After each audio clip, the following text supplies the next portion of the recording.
Olá pessoal, tudo bem? Estamos aqui com o trabalho de hidráulica, cujo orientador é Gustavo André Cabral. Nosso grupo é composto por Gilberto Ribeiro, Felipe Romeu, José Márcio, Rafael Costa e Ramon Barreto. Os temas abordados nessa apresentação serão vazão, número de Reynolds, escoamento e equação da continuidade. Vazão. Vazão é um volume de um fluido que passa por uma seção do conduto livre ou forçado por unidade de tempo. E como podemos ver na fórmula, é volume em metro cúbico dividido por tempo, em segundo. A vazão também pode ser escrita como a área vezes a velocidade, em que a área é a área do conduto que o fluido irá passar, vezes a velocidade, que é a velocidade com que o fluido passa pela seção do conduto. E que, se formos fazer ao final uma análise dimensional, também dará metro cúbico por segundo. Número de Reynolds. Número, coeficiente ou módulo de Reynolds é um número adimensional que é utilizado principalmente para classificar o regime de escoamento que se encontra o fluido. E o número de Reynolds é descrito pela fórmula velocidade vezes o diâmetro dividido pela viscosidade cinética. E que também, se formos fazer uma análise pela fórmula de viscosidade cinética, podemos ter número de Reynolds é igual a densidade do fluido vezes a velocidade vezes o diâmetro dividido pela viscosidade dinâmica do fluido. Tipos de escoamento. O escoamento laminar ocorre quando as partículas de um fluido descrevem trajetórias bem definidas, como podemos ver na imagem. E ela é classificada quando o número de Reynolds é menor ou igual a 2000.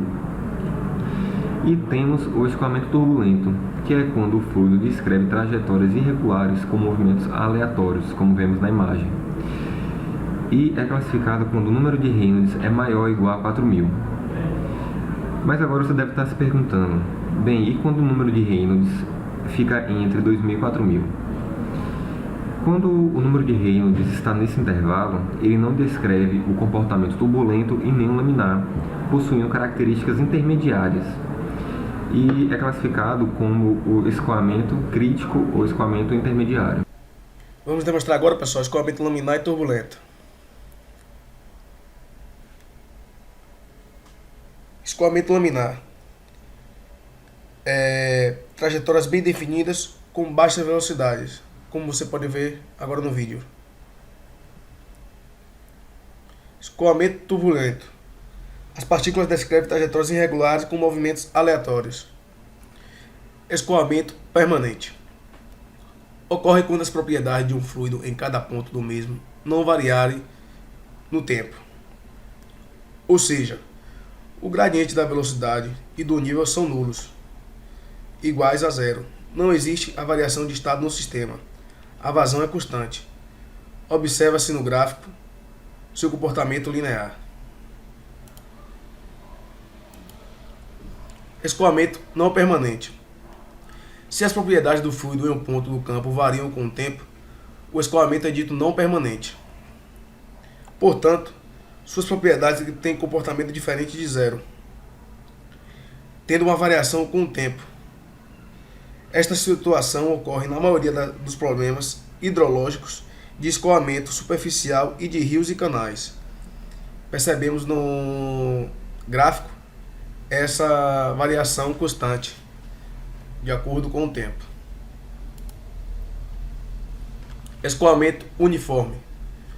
Um escoamento é considerado uniforme quando todas as seções transversais de um dado conduto forem iguais e a velocidade média em todas as seções em um determinado instante for a mesma. Em outras palavras, escoamento uniforme é aquele no qual o vetor velocidade tem suas características, módulo, direção e sentido iguais em todos os pontos do fluido. Equação da continuidade. É uma relação entre a velocidade do fluido e a seção transversal por onde ela passa. É uma equação que mostra a conservação de massa de líquido no conduto ao longo de todo o escoamento e garante que não ocorra nem acúmulo nem falta de massa entre duas seções do escoamento. A quantidade de fluido que entra pela seção A de área A1 tem que ser igual à quantidade que sai pela seção B de área A2 em um determinado intervalo de tempo. Ou seja, a variação do volume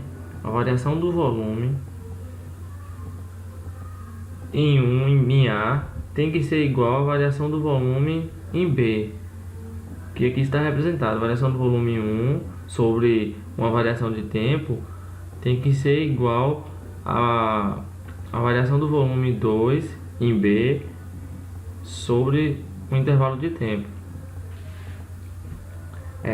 Sabemos que vazão é representada dessa forma, como já foi dito anteriormente, que vazão é volume sobre tempo.